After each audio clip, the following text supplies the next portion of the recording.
నమస్కారములు.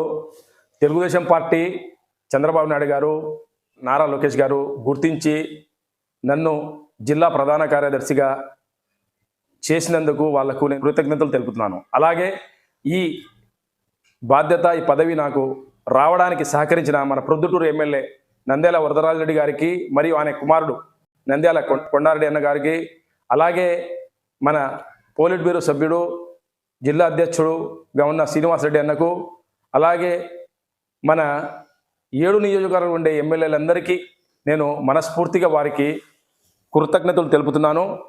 ఇక నుంచి పార్టీ కార్యకర్తలకు కానీ, నాయకులు కానీ అందరికీ అందుబాటులో ఉంటూ పార్టీ చెప్పిన విధంగా తూచా తప్పకుండా పార్టీకి అనుగుణంగా, పార్టీకి లాభమయ్యేటట్టు, పార్టీ అభివృద్ధి చెందేటట్టు ప్రజలతో కలిసి మమేకంగా ఉండి పార్టీని ఖచ్చితంగా బలోపేతం చేయడానికి కృషి చేస్తానని మరొక్కసారి వినిపించుకుంటూ, ఈ యొక్క పదవి నాకు ఇచ్చినందుకు మన నారా చంద్రబాబు నాయుడు గారికి, లోకేష్ అన్న గారికి, ఇప్పించిన వారి ప్రతి ఒక్కరికి నేను ధన్యవాదాలు తెలుపుకుంటూ సెలవు తీసుకుంటున్నాను.